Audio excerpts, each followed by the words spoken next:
Bonjour à tous. Ça me fait très plaisir d'être ici à Québec aujourd'hui pour vous entretenir de mes recherches.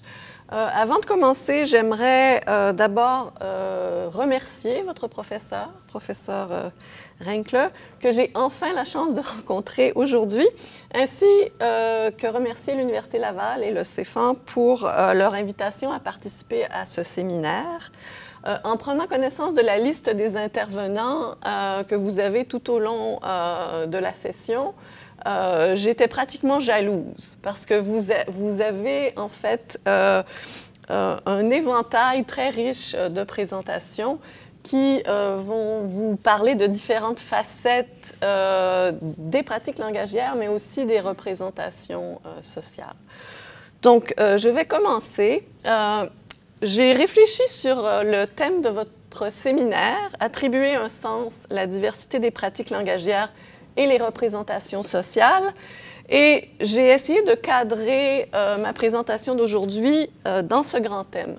Donc, avec vous, ce que j'aimerais faire aujourd'hui, c'est explorer les pratiques et les représentations de jeunes Montréalais se rattachant à diverses allégeances culturelles et vivant dans un espace francophone de la métropole qui est culturellement hétérogène.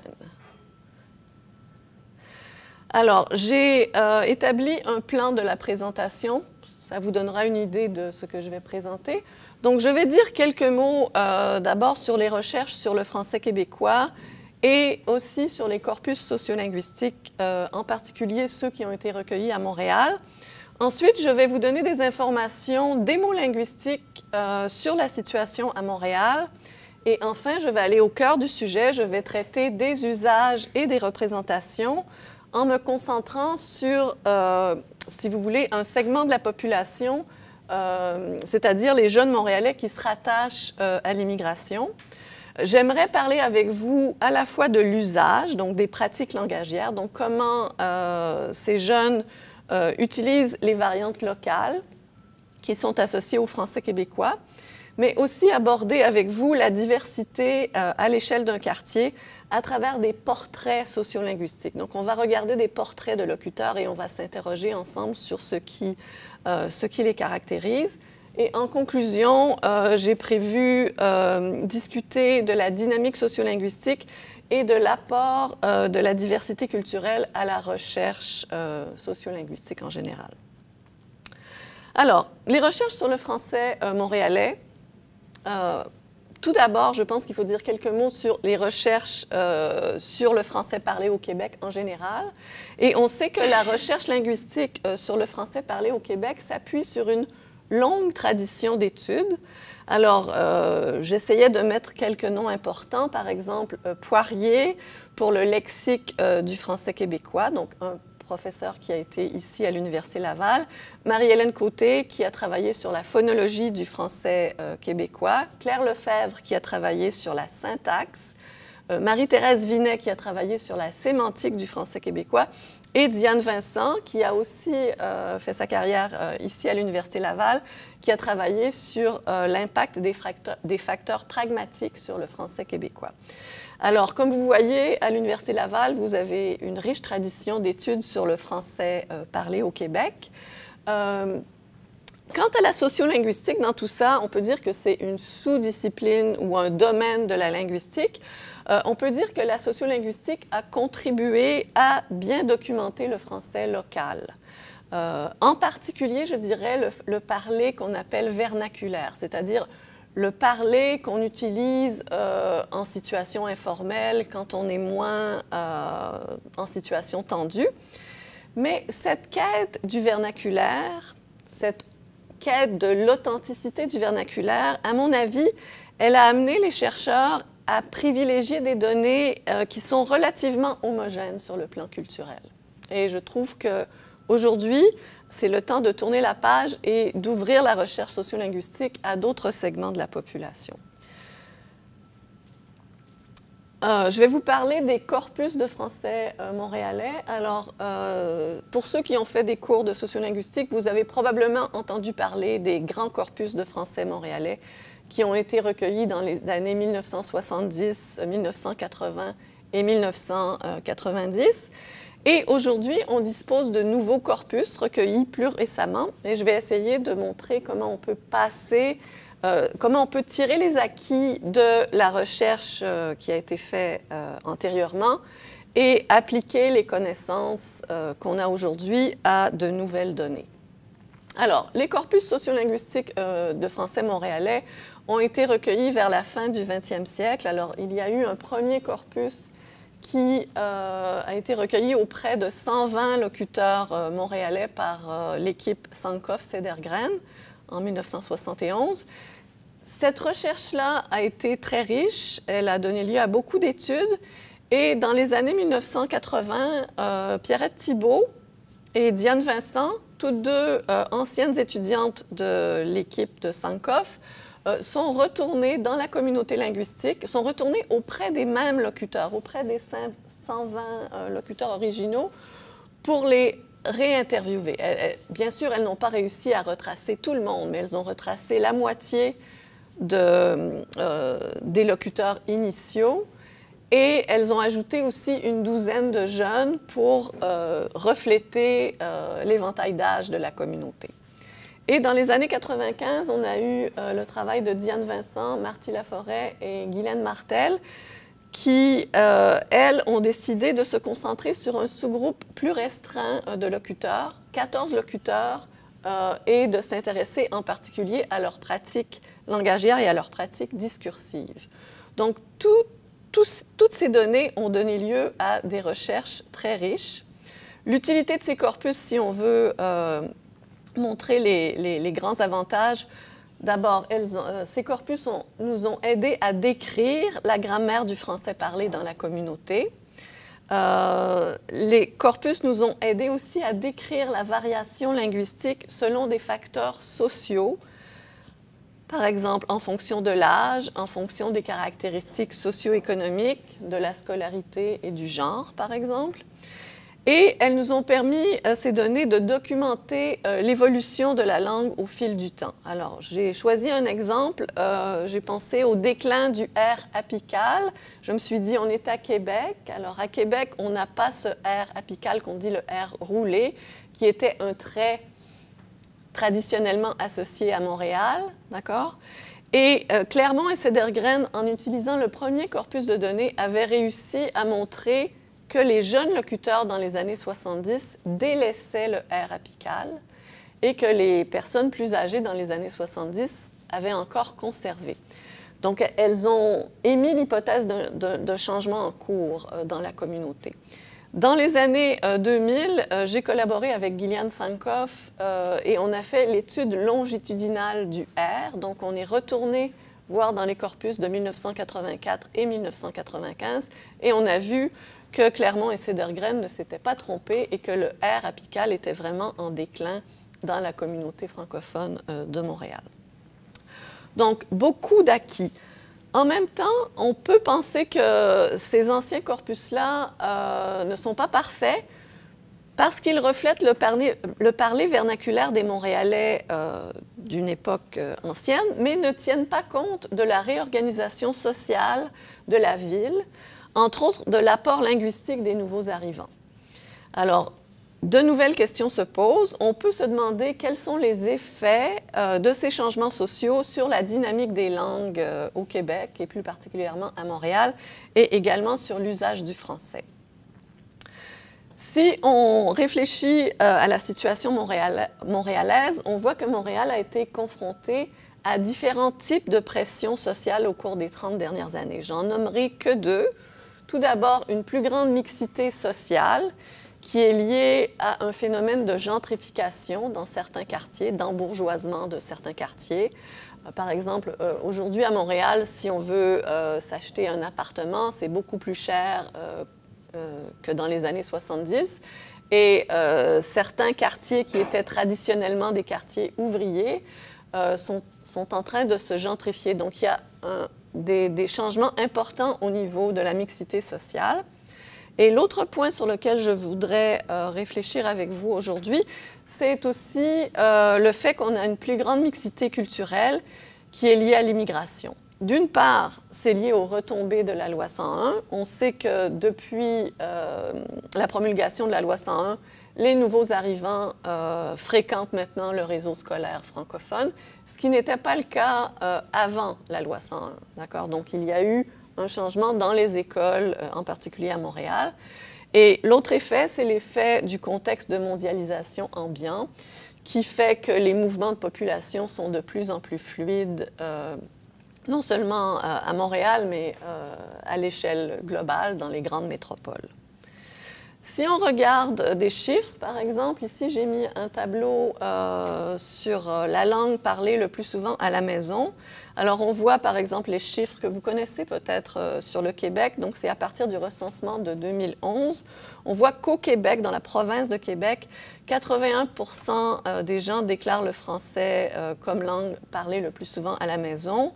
10% déclarent l'anglais et 8% à l'échelle du Québec déclarent une autre langue que l'anglais ou le français. Si on examine maintenant Montréal, qu'on examine la région ou encore l'agglomération, on voit que les chiffres sont différents. On voit que dans la région de Montréal, 69% des gens déclarent le français comme langue parlée le plus souvent à la maison et dans l'agglomération de Montréal, encore moins. 54,3%. Et si on regarde les autres langues parlées à la maison, on voit dans la région de Montréal, 13% de gens déclarent parler d'autres langues que le français et l'anglais, et dans l'agglomération, au-delà de 20%. D'accord?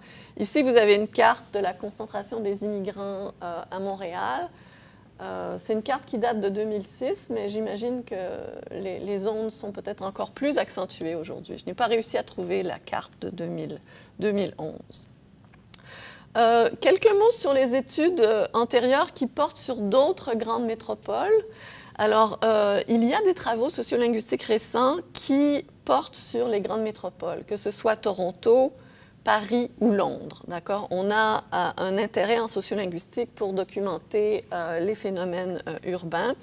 Les études s'intéressent à documenter les pratiques langagières des locuteurs se rattachant à diverses allégeances culturelles. Et bon, certains auteurs ont montré, par exemple, l'émergence de nouveaux vernaculaires urbains.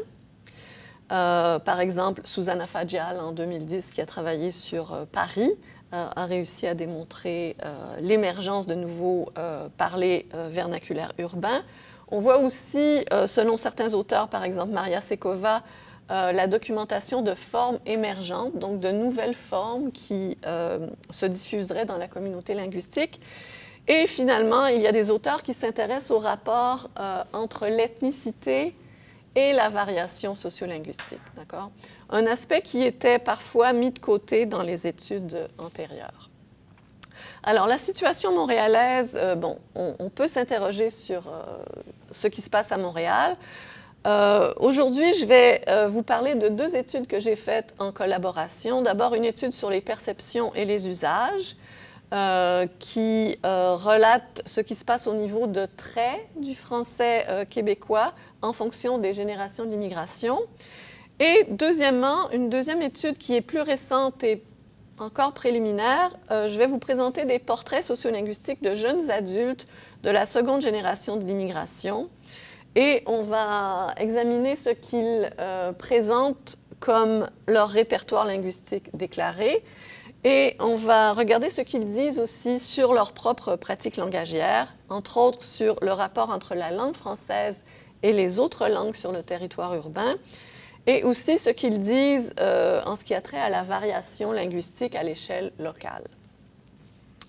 Alors, au niveau de mes méthodes de recherche, bon, je suis anthropologue de formation, je fais de la sociolinguistique, donc pour moi, c'est très important d'avoir accès à des données authentiques qui reflètent les perceptions et les usages. Donc aujourd'hui, je vais vous parler de deux ensembles de données. Un premier qui est lié à mon travail sur les perceptions et l'usage. Alors, ces données-là sont tirées du corpus réalisé par Michael Friesner en 2009. Et donc, un corpus réalisé à Montréal auprès d'un large groupe de francophones qui appartenaient à différents groupes culturels. Et l'autre ensemble de données, ce sont dont je vais parler, ce sont des données sur les représentations qui sont tirées d'une enquête sociolinguistique récente dans un espace culturellement hétérogène et qui font partie d'un nouveau corpus de données qui s'appelle le corpus FRAN, F-R-A-N, pour Français en Amérique du Nord, qui a été recueilli dans le cadre d'un projet du CRSH qui s'intitule « Le français à la mesure d'un continent » et qui est sous la direction de France Martineau de l'Université d'Ottawa. Pour la perception et la production en français, ce que je vais présenter, c'est une analyse de la perception et de la production de locuteurs de la communauté et je vais m'intéresser à un groupe qui se rattache à l'immigration, des gens qui ont rejoint la communauté à l'âge adulte et aussi des gens qui sont leurs descendants. D'accord? Et on va regarder un test de perceptibilité de l'ethnicité que j'ai fait avec mon collègue Michael Friesner et aussi une analyse de la production en français de 9 locuteurs hispano-québécois. Donc, ce sera ma première illustration. Alors, une de nos questions de recherche au tout début de ce travail, c'était d'essayer de voir si l'ethnicité des immigrants et de leurs descendants était perceptible à partir de leur production linguistique en français. C'était notre première question. Ce qu'on a fait, on a repris le corpus de Michael Friesner, qui était très large, et on a sélectionné des enregistrements. On a essayé de trouver des segments de son où on avait des extraits assez neutres, d'accord? Donc, des extraits qui ne révélaient rien au niveau culturel. Donc, on a choisi des extraits sur le cinéma. C'était un thème qui était abordé dans toutes les entrevues. C'est un sujet relativement neutre, en comparaison, par exemple, avec la nourriture ou les pratiques familiales. Et on a exclu, quand on a choisi les extraits, on a fait bien attention d'exclure les phénomènes d'emprunt et d'alternance de code, les extraits qui révélaient la culture d'origine et les extraits qui pouvaient révéler des attitudes ouvertement négatives envers une ou des langues particulières. Donc, on a fait attention, on a choisi des extraits neutres, autant que possible. Et on a fait écouter ces extraits à un panel de juges qui étaient des membres locuteurs du français québécois de la communauté de l'UQAM, donc à l'Université du Québec à Montréal. Et on avait 57 juges. D'accord? Et ces gens-là ont écouté les extraits et ont essayé d'associer une origine culturelle. Donc, ils ont écouté les segments en moyenne 17 secondes à 2 reprises. Et ensuite, ils devaient évaluer l'ethnicité, essayer de deviner s'il y avait un parent qui ne provenait pas du Québec et si oui, essayer de voir, bon, selon eux, à quelle ethnicité ils se rattachaient. Ce qui a été intéressant, on s'est aperçu que les gens avaient beaucoup de succès à identifier les Québécois, si vous voulez, mais quand ils identifiaient des gens d'autres ethnicités, si vous voulez, il y avait une grande variation dans les choix. Et là, je vais vous illustrer simplement, parce que je n'ai pas beaucoup de temps, je vais parler de 3 hispanophones. Alors, il y avait 3 hispanophones dans le test, Laura, Alicia et David. D'accord? Donc, Laura, elle a été jugée québécoise, largement. Alicia, elle a été jugée anglophone. Et David, il a été jugé soit maghrébin ou français. Mais si on regarde leur histoire familiale, Laura, elle est enfant d'immigrants uruguayens. Elle a toujours vécu dans des quartiers très francophones. Elle a un réseau presque uniquement francophone, de Québécois traditionnels, si vous voulez. Alicia, elle a une mère péruvienne et un père francophone. Elle a grandi avec 3 langues à la maison. Elle a fait ses études primaires en anglais, ses études secondaires en français, ses études postsecondaires dans les 2 langues et elle-même se considère comme anglophone. Et David, c'est un jeune qui a immigré de Bolivie à l'âge de 10 ans. Il vit dans un quartier très pluriethnique à Côte-des-Neiges à Montréal et il avait un réseau social composé surtout de jeunes immigrants arabophones. Et bon, quand on écoute son français, je vais vous faire écouter des extraits tout à l'heure, on voit qu'il est plutôt basé sur une norme européenne. Donc, c'est intéressant de voir que ces trois jeunes-là qui étaient dans le test de perception avaient plutôt une histoire, si on regarde au niveau de, si vous voulez, de l'appartenance culturelle qui se rattachait à une immigration d'Amérique du Sud. Mais dans les jugements des gens de l'UQAM sur leur parler, certains on leur attribuait une ethnicité québécoise, d'autres une ethnicité anglo-québécoise. Et pour David, on pensait qu'il était soit français ou maghrébin. Donc, c'est intéressant simplement de voir que les perceptions ne reflètent pas toujours ce qu'on entend par ethnicité, mais peuvent peut-être refléter davantage ce qui se passe au niveau des réseaux sociaux des locuteurs. Alors, si on poursuit, on va en écouter quelques-uns. Alors, j'ai choisi quelques enregistrements. On va écouter Laura. Alors, Laura, elle était jugée majoritairement québécoise. Alors, je vais voir si ça fonctionne. L'histoire, non. Les longueurs, les effets spéciaux, tout ce qui était visuel était beau. Mais je joue souvent des films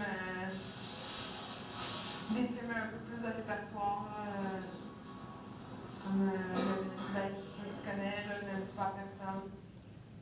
OK. Donc, si vous écoutez ça, vous entendez probablement des traits du français québécois. Et si on regarde, on a fait une étude, je vais vous en parler tout à l'heure, on a essayé de mesurer 3 traits qui sont associés au français québécois. L'affrication du T et du D devant I et U, comme dans tu dis, qui est typiquement québécoise. Le relâchement des voyelles hautes en syllabes fermées, par exemple petit versus petite, lune, lu versus lune, d'accord? Donc le I, le U et le OU en syllabes fermées, et la postériorisation du A dans les syllabes ouvertes à la fin d'un mot, par exemple un chat, un chat. D'accord? On a regardé ces 3 traits-là, qui sont des traits qui sont associés au français québécois. Et on a regardé aussi 2 traits de l'espagnol pour voir s'il n'y avait pas des indices de l'espagnol. La prononciation du ZE en SE et aussi la présence du R apical, le R de l'espagnol. D'accord? Et ce n'est pas étonnant quand on regarde les chiffres pour Laura de voir pourquoi elle a été associée comme québécoise. Si on regarde Alicia, c'est celle qui avait été associée à une ethnicité anglo-québécoise. On va l'écouter. Les films, ça aussi, je suis beaucoup moins... Parce que moi, j'adore la musique. Si j'ai du temps libre, c'est juste pour la musique. Donc, les films, c'est comme... J'ai beaucoup d'amis qui font du cinéma, donc des fois, ils me montrent des films, mais... OK, donc elle a été quand même jugée par plusieurs juges comme anglophone. Pourtant, si on regarde les traits locaux, elle a des chiffres très élevés d'affrication, de relâchement et de postériorisation du A. Elle n'a aucun trait associé à l'espagnol. Mais et là, on a essayé de réfléchir un peu plus pour essayer de comprendre pourquoi on l'associait à l'anglais. On a remarqué, entre autres, qu'elle aspire certaines occlusives non voisées. Par exemple, quand elle dit du temps libre ou parce que, elle met une petite aspiration après sa consonne. Et ça peut être un des indices qui font qu'elle est peut-être associée aux anglophones. Il y a peut-être aussi d'autres aspects comme la prosodie, d'accord, qu'on n'a pas mesuré ici. Je vais passer sur Alicia en anglais. Je vais vous faire écouter David. Donc, David, c'est celui qui était classé soit maghrébin ou français. Ben non, mais j'aime de tout, là. C'est-à-dire qu'il y a des bons et des mauvais partout. Mais les films hollywoodiens, plus gros budget, j'essaie d'éviter ça. Ok, ils sont plus les films de répertoire. Ouais, c'est ça, pour le cinéma. Les films hollywoodiens, je peux juste aller, je sais pas, aller les louer, je peux les télécharger, je peux, je sais pas. Ouais, c'est ça. Si on regarde comment il se comporte linguistiquement, on voit que lui, au contraire des 2 autres, il ne partage pas totalement les traits du français québécois, d'accord? Très peu d'affrication, très peu de relâchement et très peu de postériorisation. Il n'a pas non plus de traits de l'espagnol, d'accord? Mais si on écoute la prosodie, on peut reconnaître des choses qui pourraient l'associer à une norme exogène, soit une norme française ou une norme maghrébine. D'accord? Donc, compte tenu de ça, on s'est dit, on va regarder peut-être davantage de locuteurs. Donc, dans le corpus de Michael Friesner, on a identifié 9 personnes qui se rattachaient toutes à une immigration hispanophone de l'Amérique du Sud. Et on les a classés en 3 groupes. Donc, les gens pour qui le français était la langue maternelle, c'est-à-dire qui sont nés au Québec, d'accord? Alicia, Jessica, Laura. Des gens qu'on a appelés les gens de la génération 1.5, c'est-à-dire des gens qui sont arrivés tout jeunes. David en est un exemple, celui qu'on vient d'entendre, mais aussi Cristobal et Karina. Et ensuite, on avait 3 individus qui sont arrivés à l'âge adulte, d'accord? Luis, Miguel et Teresa. Et on a regardé leur usage linguistique en fonction des mêmes critères, d'accord? Et ce qui est intéressant, si vous regardez les traits du français québécois, donc ce qui est en bleu, vous voyez que pour ceux qui ont le français comme L1 et ceux qui viennent de la génération 1.5, en général, ils partagent les traits du français québécois et n'ont pas de traits de l'espagnol. D'accord? Alors que ceux qui sont arrivés à l'âge adulte, d'accord, qui sont des immigrants de première génération, eux, même si ça fait plusieurs années qu'ils sont à Montréal, ils ont gardé des traits de l'espagnol dans leur parler. Et, bon, dépendant des individus, certains vont réussir mieux que d'autres à adopter certains traits du québécois. Par exemple, c'est le cas de Miguel. D'accord? Donc, ce que ça montre ici, c'est que les locuteurs L2, ceux qui ont le français comme langue seconde, qui sont arrivés à l'âge adulte, ils se comportent différemment des Québécois. D'accord? Ils apprennent le français, ils l'emploient, mais leur usage va refléter l'influence de l'espagnol. On peut écouter Luis, par exemple. Oups, pardon. C'est surtout des films liés à la réalité, donc je ne sais pas, la constance du jardinier, genre ça, ou des films qui présentent beaucoup d'histoires, je ne sais pas. OK, donc si on revient sur notre tableau de l'usage linguistique, ce qu'on voit, c'est que les jeunes qui sont arrivés au Québec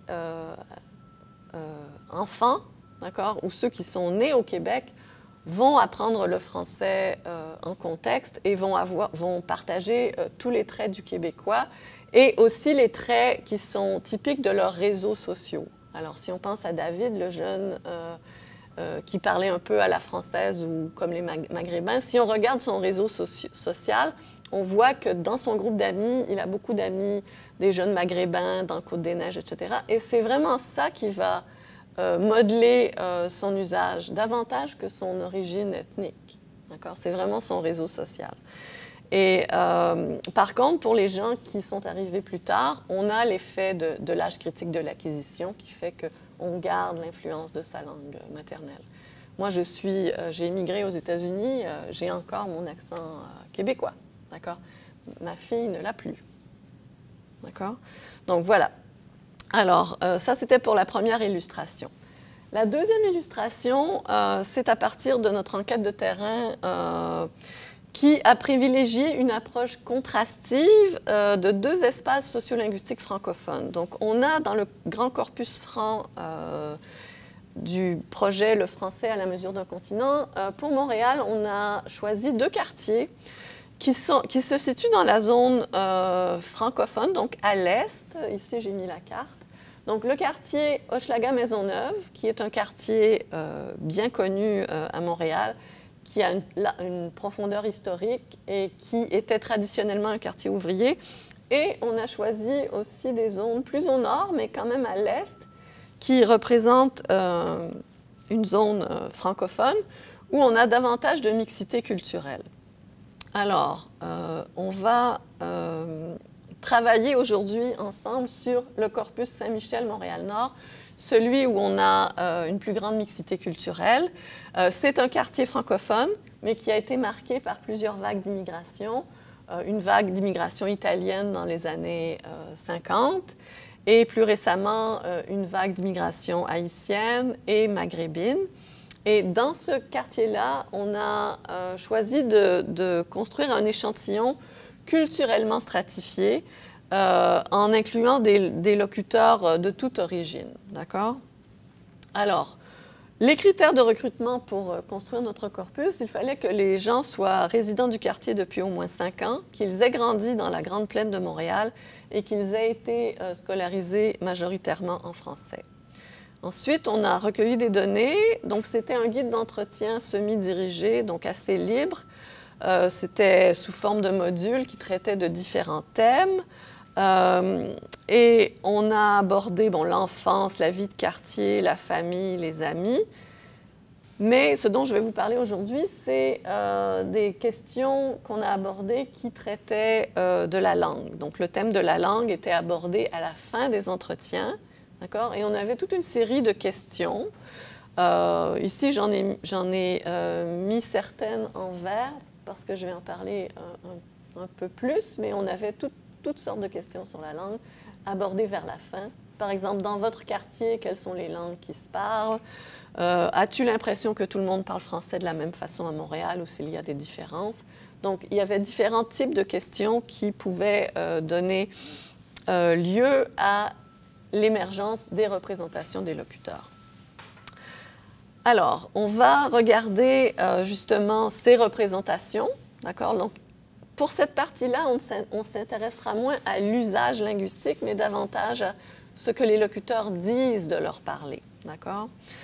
Par exemple, ici, j'ai illustré Derek, un jeune de 19 ans, qui dit que dans son quartier, dans les rues, il entend souvent le créole, le français, il entend un peu moins d'anglais, il entend beaucoup de créole, aussi un peu d'espagnol. D'accord? Donc, on voit que dans le quartier où il vit, il y a vraiment une diversité culturelle.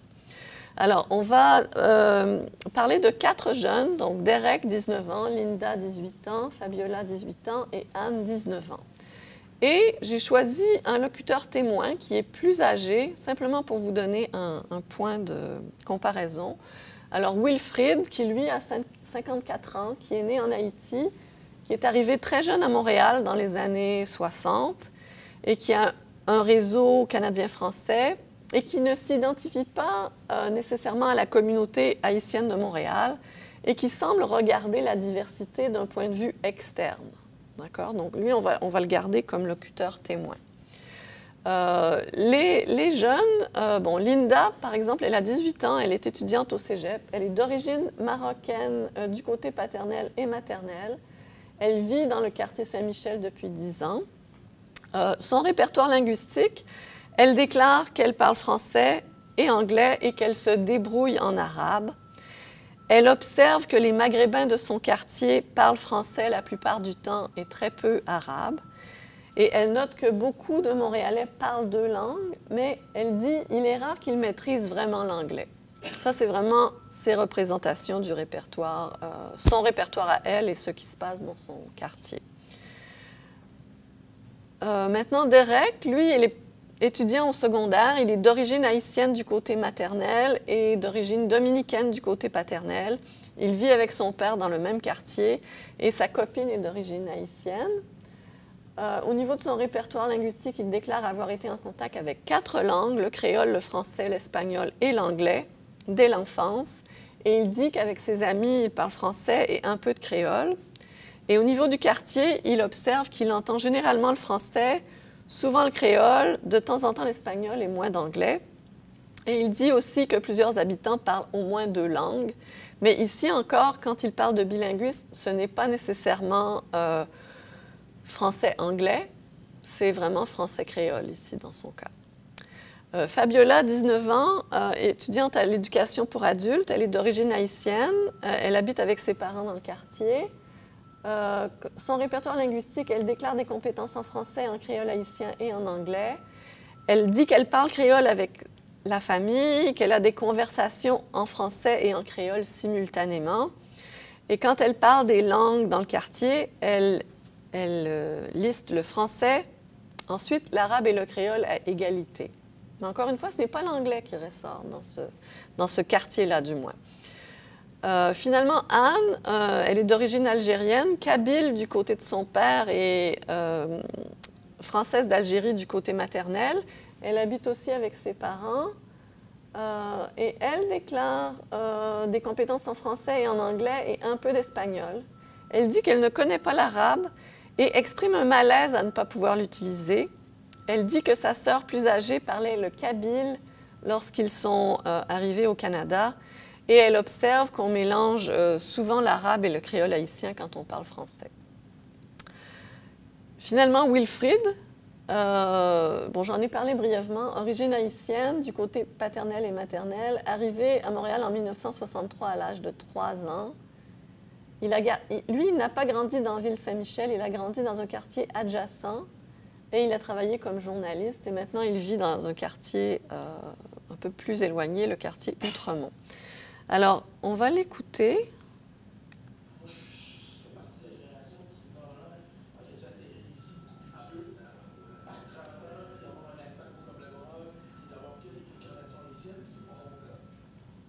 OK, donc on voit que lui se définit différemment de l'immigration haïtienne qui est arrivée beaucoup plus tard à Montréal.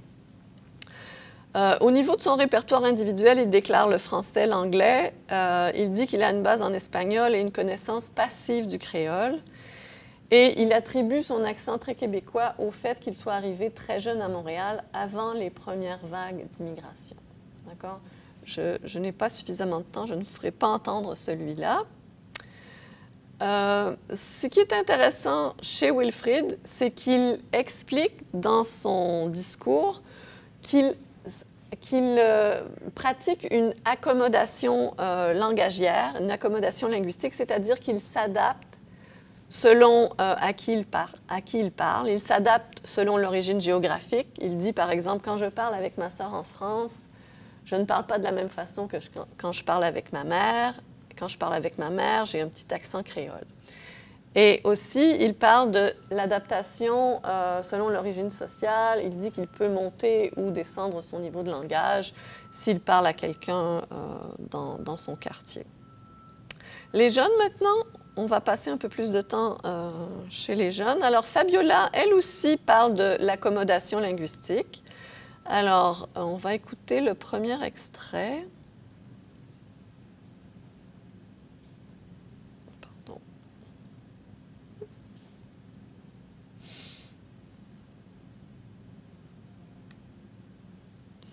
J'ai un petit pépin technique.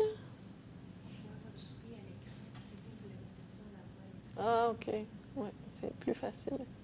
Merci.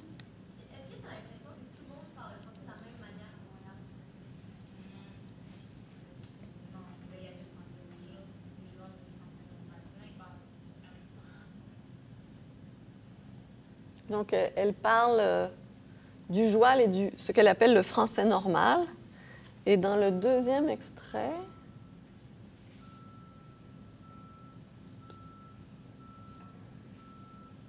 Si je me mets à l'aise, je parle comme normalement pour moi, mais si maintenant je suis au travail, puis je suis vraiment au travail ou dans d'autres lieux, je dois parler français, je vais parler comme tout le monde. OK. Donc, ce qu'on voit ici, c'est une opposition de formalité entre ce que ce que Fabiola appelle le français normal et ce qu'elle appelle aussi le français québécois ou le joual, d'accord? Donc, le français normal, ici, ça ne correspond pas au français de France, ça correspond au français, si vous voulez, standard du Québec, donc une norme endogène, d'accord? Qu'elle oppose au vernaculaire québécois, et elle utilise les termes français québécois ou joual. D'accord? Donc, c'est l'opposition classique de formalité. Si on écoute d'autres extraits, par exemple, sur la diversité linguistique, je vais vous faire écouter Linda. d'accord? Elle amène d'autres éléments.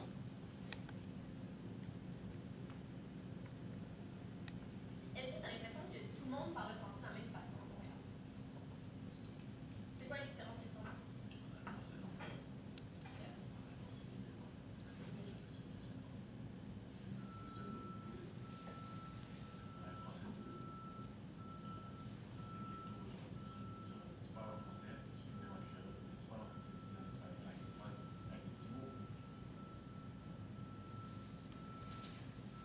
Bon, on a eu le son avant d'avoir le texte.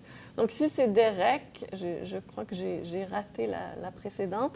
Alors, Derek nous dit, on parle le français normal, le français québécois, mais il ajoute aussi, on a le français de rue, on a le français ghetto. Donc, il ajoute une autre dimension à son exposé. Et ce que je voulais vous montrer tout à l'heure pour Linda, c'était la même chose. Elle disait qu'au secondaire, par exemple, on a tout un slang, un langage qui est complètement différent. D'accord? Donc, chez ces jeunes-là, ce qu'on voit, c'est, à ce qu'il semble, une diversification des représentations du vernaculaire.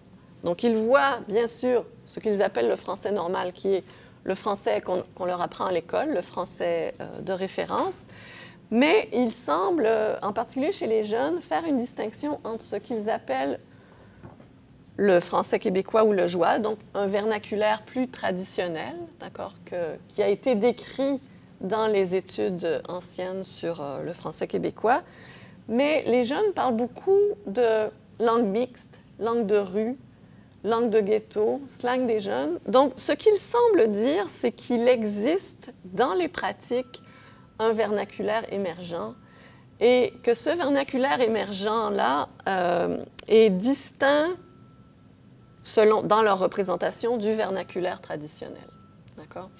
Donc, bien sûr, il reste à faire une étude des pratiques langagières. D'accord? Ici, c'est surtout leur représentation et c'est assez étanche, ce qu'ils considèrent comme le français québécois et le joual et la langue mixte ou la langue de rue. Mais il se peut que lorsque on arrive à étudier les pratiques, on voit que dans le vernaculaire émergent, il y a aussi des traits du français populaire. D'accord? Donc ça, ce sera des choses à évaluer un peu plus en détail quand on sera plus avancé dans la recherche. Mais ce qui est intéressant, c'est de voir qu'au niveau des représentations, chez les jeunes, on a cette idée d'un vernaculaire émergent. Anne, c'était une des jeunes filles d'origine maghrébine. Elle aussi renvoie aux mêmes éléments. Elle dit, bon, chez les jeunes, il y a beaucoup de mots en arabe et en français. Il y a beaucoup d'Haïtiens et les Arabes volent des mots aux Haïtiens et vice-versa. D'accord? Donc, il y a une espèce d'échange. Donc, ce n'est pas uniquement les jeunes d'origine maghrébine qui utiliseraient certains mots d'arabe, mais ces mots-là circuleraient dans le réseau. De la même manière, les mots haïtiens, de créole haïtien pourraient circuler. Et elle dit en bas, ici à la fin, ah oui, dans une phrase, il peut y avoir des mots de trois langues en même temps. Puis ce qui est fascinant, c'est qu'ils ne s'en rendent pas compte. Donc, on a l'impression que dans les représentations de cette jeune femme, il y a cette idée de la circulation des formes à l'intérieur d'un réseau. D'accord? Donc, on a vu les choses pour quelques participants, donc nos 4 jeunes et Wilfrid. On voit que chez ces gens-là, le répertoire langagier peut être différent, mais au niveau de leur représentation, il y a quand même des points communs. Je vais passer rapidement. Donc, synthèse. Le discours des locuteurs rend compte de la diversité du français à Montréal, que ce soit en fonction de l'origine sociale, de l'origine culturelle ou de l'âge. Et chez les jeunes, on a l'impression, quand on analyse le discours, que la composante culturelle semble jouer un rôle important, c'est-à-dire que la diversité des pratiques semble suggérer l'émergence d'une nouvelle variété de vernaculaire. Donc, les jeunes se représentent leur façon de parler comme quelque chose de novateur, quelque chose d'émergent. Et l'analyse de leur discours fait émerger une vision complexe de Montréal. Alors, plutôt que de voir Montréal sous le prisme traditionnel des études sociolinguistiques où on regardait la classe sociale, le genre, l'âge, je pense qu'il faut ouvrir les perspectives et travailler davantage à comprendre ce qui se passe dans les micro-réseaux des locuteurs, micro-réseaux à travers lesquels les locuteurs forgent leur identité et micro-réseaux dans lesquels les locuteurs évoluent. Alors, en conclusion, je pense qu'il faut dépasser les analyses qui ne tenaient compte que des catégories sociologiques traditionnelles. Ça ne veut pas dire de les mettre complètement de côté. Elles sont toujours utiles, mais je pense qu'il faut maintenant inclure l'ethnicité parmi les facteurs sociaux. Il faut porter une attention particulière au réseau et comprendre que les variantes sociolinguistiques acquièrent un sens social et une valeur qui ne peut s'interpréter qu'en contexte. D'accord? Donc, je pense aussi qu'il faut tenir compte des trajectoires de vie lorsqu'on décrit l'usage, qu'on doit tenir compte aussi du développement des identités linguistiques et du développement du vernaculaire, et que si on veut continuer à documenter le français montréalais, ou même le français québécois de manière plus large, il faut nécessairement qu'on prenne en compte et qu'on inclue des gens dont le parler n'était pas décrit dans les enquêtes antérieures et qu'on examine le rôle et la contribution des communautés culturelles dans la dynamique du changement linguistique. Alors, merci de votre attention. Merci Hélène. Donc, période de questions, on a du temps et comme je vous l'ai dit, parlez vraiment bien dans le micro et fort. Donc, voilà, on commence. Bonjour, mon nom est Caroline. J'ai une question, évidemment. En fait, là, pour comme introduire ma question, Côte-des-Neiges, si j'ai bien compris, c'est un endroit, un quartier de Montréal qui a beaucoup d'immigrants. J'imagine qu'il y a aussi des francophones, des Québécois dans cet endroit-là. Je connais vraiment pas Montréal. Moi, je viens de la Gaspésie. Montréal, pour moi, c'est loin. Si on faisait le même type d'études, mais là, cette fois-ci, chez les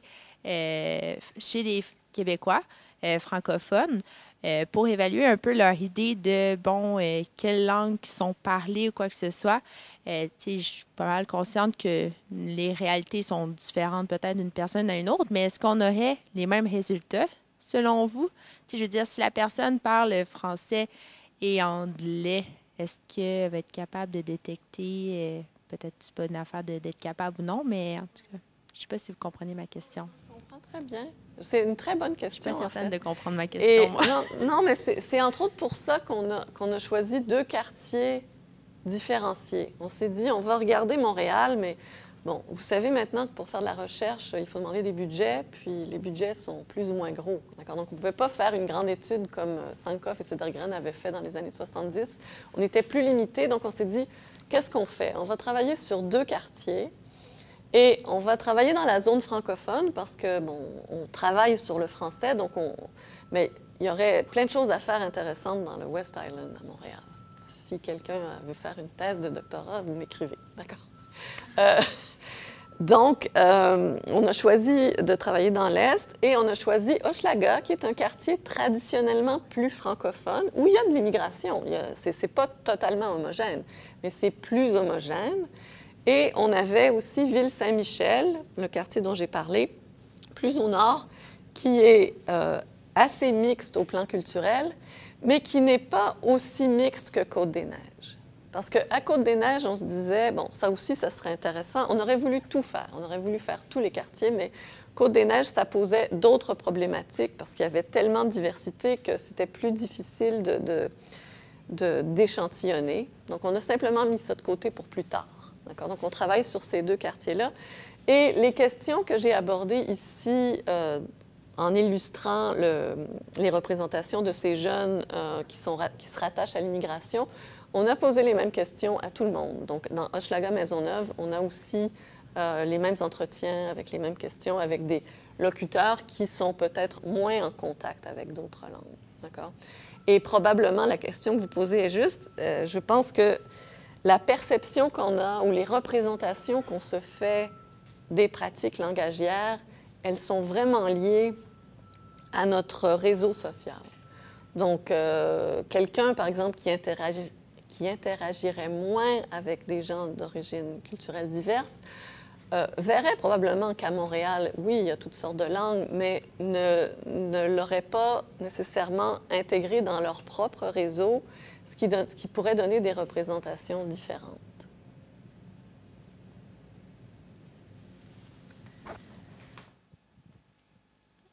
Bonjour, mon nom est Frédéric.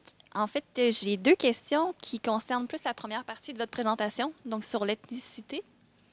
Et je me demandais, en fait, quand vous avez interrogé les juges de l'UQAM, est-ce qu'il y avait un choix de réponse pour identifier l'origine des locuteurs qu'ils entendaient ou c'était vraiment une réponse libre? C'était libre. Attends, je vais ressortir de ma présentation. Je crois que j'avais une diapo avec les questions. Quand on a fait ce test-là, c'était vraiment exploratoire. Parce qu'on se disait, bon, il y a des choses dans le corpus de Feaster qui étaient saillantes pour nous ou non saillantes, puis on voulait voir comment les gens percevaient ça. Donc, ce qu'ils avaient à faire, ils entendaient 18 extraits. Ah, pardon. Moi, je le vois. On leur disait, vous allez entendre 18 extraits de francophones montréalais en matière de goût cinématographique. Pour chacun des extraits, tentez de déterminer si les parents de l'individu sont des Québécois francophones. Il y en a 11 qui ont au moins un parent qui ne provient pas du Québec, dont 3 qui proviennent de pays francophones. Donc, on leur donnait une espèce de contexte. On leur disait 2 d'entre eux ont immigré au Québec avec leurs parents avant l'âge de 10 ans, 2 ou 3 se considèrent comme anglophones. Donc, pour chaque individu, qui, selon vous, n'est pas d'origine québécoise et quelle est son origine? D'accord? Donc, on leur donnait certaines pistes, mais ce n'était pas un choix de réponse A, B, C, D, E, aucune de ces réponses. D'accord, merci. Et à ce moment-là, j'imagine que vous ne demandiez pas non plus de justification par rapport aux réponses qui sont données? Ouverte, où les gens pouvaient expliquer. Mais ce qui était intéressant dans ce test-là, c'est qu'en général, les gens ont réussi très bien à identifier ceux qui étaient d'origine québécoise traditionnelle, ou si vous voulez, québécois pur laine, même si on emploie moins ce terme-là. En général, ils ont été assez bons pour dire ce sont des néo-québécois, mais quand on leur demandait d'où ils venaient, là, ça allait dans tous les sens. Il n'y avait pas de corrélation, sauf peut-être pour une Laotienne qui avait été identifiée comme ayant peut-être des traits asiatiques, mais c'est la seule sur le groupe. Donc, ce que ça montre, c'est que les gens reconnaissent bien, je pense, les traits du français québécois, sont sensibles à des différences, mais de là à associer la différence à une ethnicité particulière, c'est difficile.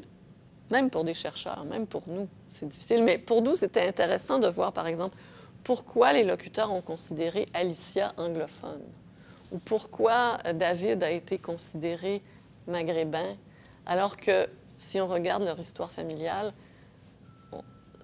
ça ne fait pas partie des informations qu'on a. Si on regarde leur réseau, par contre, si on regarde dans quel contexte ils évoluent, là, on a des éléments de réponse. Merci. Bonjour, je suis Joanie. Là, je vais juste être certaine. Vous avez dit que vous aviez fait, en fait, je parle de la deuxième partie de votre présentation. Vous aviez posé les mêmes questions dans le quartier Hochelaga-Maisonneuve. C'est bien ça. Est-ce qu'il y avait une distinction? Parce que Hochelaga-Maisonneuve, justement, c'est vraiment un endroit où il y a des classes sociales différentes. Tu as les jeunes professionnels, puis tu as vraiment des familles qui sont beaucoup plus défavorisées. Est-ce que dans les réponses, il y avait aussi Est-ce que c'était homogène comme réponse ou il y avait vraiment une partie plus hétérogène par rapport justement à leur classe sociale d'origine? Est-ce que c'est clair? OK. En fait, quand on a sélectionné nos quartiers, je ne sais pas où est-ce que c'est. Non, c'est pas là.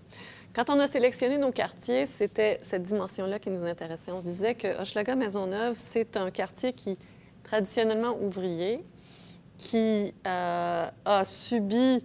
Bon, dans les années 60, c'était un quartier ouvrier, mais prospère, parce que les gens avaient des emplois dans les manufactures, dans les usines du quartier. Ensuite, il y a eu une désindustrialisation à Montréal, donc ce quartier-là s'est considérablement appauvri. Donc, il y a eu, si vous voulez, une paupérisation des gens, beaucoup de gens sur l'aide sociale à une certaine époque. Et ensuite, bon, comme les appartements étaient moins chers, tout ça, il y a eu une gentrification. Donc, des jeunes professionnels, comme vous dites, qui sont arrivés, qui voulaient s'acheter des maisons, qui se sont installés, des jeunes avocats, des professionnels. Et là, ça donne ce quartier-là est beaucoup plus diversifié socialement. Et quand on regarde, et là, bon, on est au début de l'étude, mais quand on regarde les usages linguistiques, on voit des différences selon les réseaux. Et les représentations, bon, on n'a pas encore fait l'analyse des réponses aux questions sur la langue dans ce quartier-là, mais j'imagine qu'on va voir la même chose. Oui. Peut-être une autre petite question, toujours avec Hochelaga Maisonneuve, en fait. Est-ce que vous y allez vraiment, quand vous faites le quartier, le faites-vous au complet, dans le sens, moi, j'ai habité à Montréal, je vois une distinction franche entre la rue Ontario du côté ouest de P9 et la rue Sainte-Catherine du côté est de P9. On dirait qu'il y a vraiment j'ai eu l'impression, pour avoir travaillé à des ventes trottoirs des deux côtés de P9, que c'est deux mondes différents, même si on est dans le même quartier. Puis là, je me demandais si vraiment vous alliez voir à travers tout le quartier, puis si on allait... C'est ça, tout le quartier. Point d'interrogation. OK, excellente question aussi. Quand on a choisi notre quartier, on a travaillé avec des historiens parce que dans notre projet, le français à la mesure d'un continent, c'est multidisciplinaire. Donc, il y a des linguistes, des géographes, des historiens.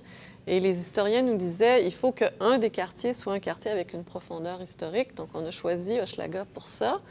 Et Paul-André Linteau, qui est un des historiens qui a énormément publié sur Montréal, au début du projet, il nous a amenés dans Hochelaga-Maisonneuve. On a fait une visite du quartier et il nous a montré, en fait, moi, j'avais l'impression qu'Hochelaga-Maisonneuve, c'était traditionnellement ouvrier. J'avais une vision un peu monolithique de ce quartier-là, mais en faisant la visite avec lui, j'ai vu qu'il y avait une grande diversité sociale. Par exemple, on dit Hochelaga-Maisonneuve, mais Maisonneuve avait un statut très différent d'Hochelaga. Puis, il nous expliquait, par exemple, vie aux villes, donc beaucoup de nuances au niveau même du quartier. Et en fait, je pense que ce qu'on va trouver, surtout si on travaille avec cette approche de micro-réseaux, réseaux sociaux, je pense qu'il faut documenter les pratiques langagières, pas uniquement à l'échelle de la métropole, si vous voulez, à l'échelle macro, mais regarder vraiment ce qui se passe au niveau micro-sociologique. Donc, comment les gens décrivent leurs interactions avec les autres. Parce que même parfois, s'ils vivent dans un même quartier, ça ne veut pas dire que ces gens-là vont se parler les uns les autres. D'accord? Donc, il reste beaucoup de pain sur la planche sur ce terrain-là. Très intéressant. OK, merci.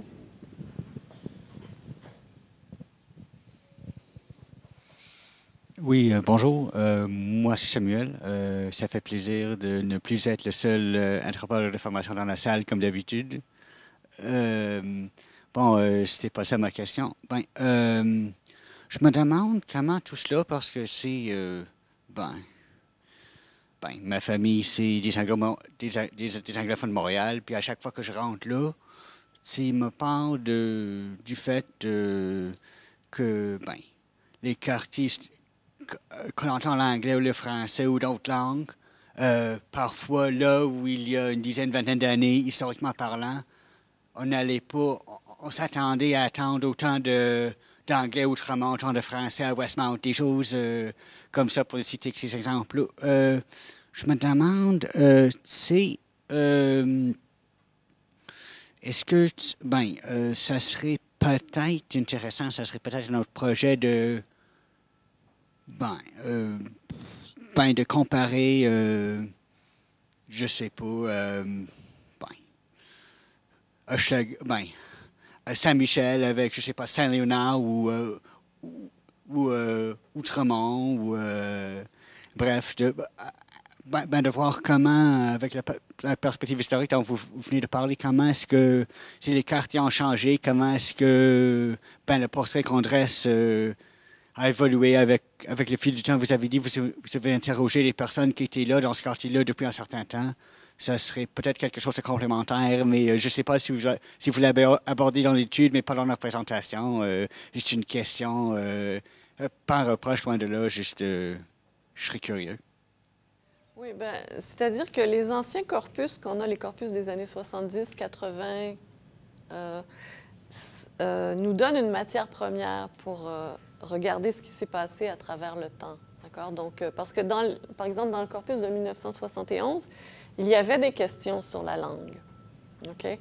Et à ce moment-là, dans les années 70, le gros des réponses, c'était autour du débat sur le joual. C'était le thème des années 70. Dans les années 84, il y a eu aussi des questions sur la langue. Et là, les gens parlaient de la loi 101, des effets de la loi 101. C'était relativement peu de temps après la loi 101. Donc, on voit que si vous voulez, les phénomènes sociologiques de chacune des époques influencent aussi les représentations sociales qu'on se fait des pratiques langagières. D'accord? De nos jours, on entend beaucoup parler de migration, tout ça. Donc, on peut dire que c'est cet aspect-là de contact, non seulement parce que traditionnellement, Montréal a toujours été une ville de contact entre les Amérindiens et les francophones, ensuite contact entre les francophones, les anglophones. Et là, bon, il y a eu énormément de vagues d'immigration à Montréal. Donc, ça a toujours été une ville de contact. Et c'est vrai qu'on pourrait tracer l'évolution. C'est une belle étude pour des anthropologues aussi, ça.